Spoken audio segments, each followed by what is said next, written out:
शमशान से पूछो कितने ख्वाब दफन है, और आंसुओं से पूछो कितनी कहानियां नम है। एक रात की दुल्हन और एक रात का सिंदूर, जिंदगी तो शुरू हुई मगर खत्म ही कदम है। इश्क की डोर में उलझा मौत का एक ऐसा फेरा, सुहाग रात की मौत, 75 का दूल्हा और 35 की दुल्हन, और सुबह हुआ ऐसा खेला जिसे देखकर जिसे सुनकर आप हैरान रह जाएंगे।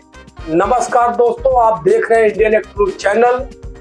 जनपद जौनपुर से आई एक ऐसी खबर जो पूरे देश को हिलाकर रख दिया है। 75 साल का दूल्हा और 35 साल की दुल्हन, यह एक ऐसी रात की कहानी है कि सुहाग रात बनते ही मातम में बदल गई। एक तरफ 75 वर्ष के संगरू राम जो अपने अकेलेपन को मिटाना चाहते थे, उनकी पत्नी का देहांत हो चुका था जो बुढ़ापे में सहारा चाहते थे, और दूसरी तरफ 35 साल की मनभावती जो अपने 3 बच्चों के साथ अपना जीवन संवारना चाहती थी, जिन्होंने परिवार और समाज का त्याग करके जीवन के इस अंतिम मोड़ में एक दूसरे का हाथ थाम लिया। लेकिन 75 साल के बुजुर्ग को क्या पता था कि जिस जिंदगी के लिए वो तरस रहे हैं, जिस जीवन को बनाने के लिए रात दिन कई लोगों से बोले कि भाई मेरी शादी करवा दो, उन्हें क्या पता था कि सुहाग रात उनकी मौत की रात बन जाएगी। किसने यह खेल रचा और किसने कराई शादी, और शादी के बाद क्या होता है उसकी एक कहानी देखिए। दोस्तों, यह घटना जनपद जौनपुर की है, जहां पे 75 वर्षीय संगरू राम खेती बाड़ी से अपना गुजर बसर करते थे, और उन्होंने दूसरी शादी की इच्छा जताई तो रिश्तेदार और परिवार के लोग मना किए, ये अब आप दूसरी शादी मत कीजिए। जब परिवार और नात रिश्तेदारों ने इस शादी से विरोध किया तो क्या खूब किसी ने एक लाइन लिखा है कि ऐ मरीजे इश्क ऐ जुर्रत कहाँ से आ गई, और रूठ जाने की आदत कहाँ से आ गई, और कल तो कहता था कि बिस्तर से उठा जाता नहीं, और उठ गया दुनिया से ताकत कहाँ से आ गई। दोस्तों, ये इश्क था, भले शरीर बुढ़ा था लेकिन जवानी अंदर पूरी बनी हुई थी।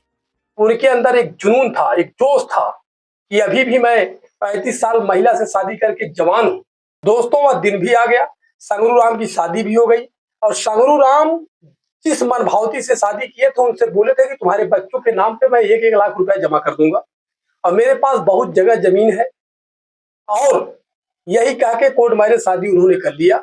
और शादी की रात जब संगरू राम उस महिला के पास जाते हैं, अंदर क्या हुआ क्या नहीं हुआ, मनभावती के अनुसार रात में संगरू राम पूरी रात उनसे बातचीत किए। पूरी रात वो लोग अपना प्लान बनाए कि जीवन इस तरह बीतेगा, इस तरह जिंदगी कटेगा। मनभावती कह रही है कि पूरी रात संगरू राम उससे बातचीत किए, और बातचीत करने के बाद बहुत अच्छा लगा, और सुबह मुझे पता नहीं था कि संगरू राम सुबह मर जाएंगे। और सुबह मंगलवार के दिन सुबह संगरू राम उठकर मनभावती को जगाए, क्योंकि पूरी रात वो लोग बातचीत किए थे, और सुबह संगरू राम उनको जगाए, और उसके बाद वो जाके बाहर लेट गए, और बाहर लेटते ही उनकी तबीयत अचानक इतनी तेज खराब हो गई, देखते ही देखते अचानक उनकी गर्दन लटक गई, माने संगरू राम खत्म हो गए थे। डॉक्टर के पास जाने से पहले डॉक्टर साहब ने उन्हें मृत घोषित कर दिया था।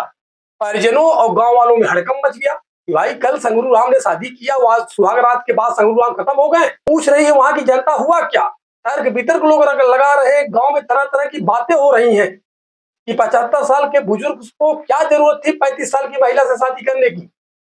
लोग मना कर रहे थे, उसके बाद भी संगरू राम नहीं माने। आजाद नाम के एक लड़के ने उनकी शादी करवाई, जो अगुआ था, जो एक युवा।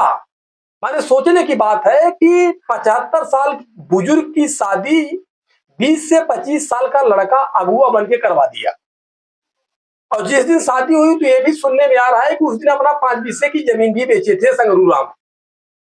समझ में नहीं आ रहा है को पैसा कहाँ गया। अभी सारी चीज, सारी कहानी पुलिस वालों के संज्ञान में है।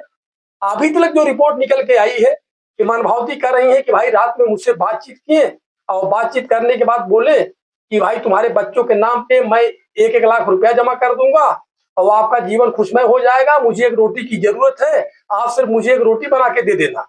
ये सब मनभावती जी कह रही हैं।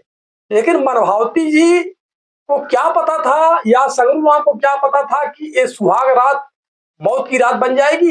गांव वाले कह रहे हैं बुढ़ापे में शादी, सुहाग रात का सदमा, संगरू राम का दिल बर्दाश्त नहीं कर पाया। अरे एक लाइन है यार, जवानी ना होती है बस में किसी के, खुदा भी झुका है जवानी के आगे, और भले बांध ले कोई दरिया का पानी, मगर ये जवानी बांध ही न जाए, और मेरा दिल दीवाना है सनम तेरे ऊपर, नहीं जोर कोई दीवानी के आगे, जवानी के आगे। तो दोस्तों, ये जो गाने आते हैं फिल्म के, कहीं न कहीं वो जाके पंच कर जाते हैं, मैच कर जाते हैं। तरुणाई के लास्ट चरण में जोड़ी टूट गई। ये कैसी सुहाग रात, ये सुहाग रात थी, ये कैसी रात थी, या काली रात थी, जिसका सदमा सगुन राम बर्दाश्त नहीं कर पाए। बोलने वाले क्या क्या बोल रहे हैं, कहने वाले ये भी कह रहे हैं कि भाई दुल्हन को देख के नहीं बर्दाश्त कर पाए सगुन राम। क्या क्या कहने वाले क्या क्या कहते हैं, ये तो भाई वो समय, वह पल, वह वक्त ही जाने। लेकिन आश्चर्यजनक बात तो यह है कि संगरू राम के मौत होने के बाद उनके भतीजों ने एक नया विवाद खड़ा कर दिया, जिसमें दुल्हन और परिवार वालों की मुश्किलें और बढ़ गई। दोस्तों, यह कहानी अकेलेपन को दर्शाती है, जिसमें जूझकर संगरू राम ने अपने जीवन का अंतिम सांस ले लिया। जीवन का अंतिम पड़ाव ही सहारा ढूंढा। यह कहानी उस गरिमा की है जिसके लिए मनभावती ने अपने तीनों बच्चों के भविष्य के लिए इतना बड़ा फैसला किया। लेकिन नियति को कुछ और मंजूर थी। 2 घंटे की शादी, फिर हमेशा के लिए जुदाई। फिलहाल पुलिस वालों ने शव का पोस्टमार्टम करवाया और मौत के सही कारणों का पता लगाने में जुटी हुई है। लेकिन यह दुखद घटना एक सवाल छोड़ जाती है, इंसान अपनी तन्हाई को मिटाने के लिए क्या क्या नहीं करता। दोस्तों, एक लाइन याद आ गई कि शबनमी फिजाओं में बहकर कहीं शोला न बन जाऊं, और बदमस्त निगाहों में डूबकर कहीं कांटे न बन जाऊं। दिलदार हूं मैं, आशिकी ढूंढ रहा हूं इधर उधर, ठोकरें खाते खाते कहीं पत्थर न बन जाऊं। दोस्तों, ये मोहब्बत का ऐसा तांडव है जिसे लोग कमबख्त इश्क, बेपनाह मोहब्बत, प्यार क्या क्या नहीं करते। एक इश्क की ऐसी परिभाषा आई कि 75-35 में कोई अंतर नजर नहीं आई। दोस्तों, मनभावती अपने जवानी की उस पड़ाव पे खड़ी है कि जहां पर 75 वर्ष का दूल्हा क्या उन्हें खुश कर पाता। अरे, जो आसमानों को अपने हाथों से उठाते हैं, देखने वालों के छक्के छूट जाते हैं, और जवानी में चुस्त कपड़ा पहनना भी करामत है। जब वो अंगड़ाई लेते हैं तो टाके टूट जाते हैं। एक विकेट तो गिरा, आंख में जो आंसू है, कौन किसका सानी है। अरे, जम गया तो मोती है, बह गया तो पानी है, देखना था किसमें कितना पानी है। क्योंकि एक तरफ मोहब्बत है और दूसरी तरफ जवानी है। क्योंकि दोस्तों, मैटर इस बात का है कि 75 वर्ष का दूल्हा और 35 साल की दुल्हन, हम इस दुखद घटना पर अपनी नजर बनाए हुए हैं। आगे क्या होता है आप लोग देखते रहे Indian active news channel, ground report Abhay Deva के साथ।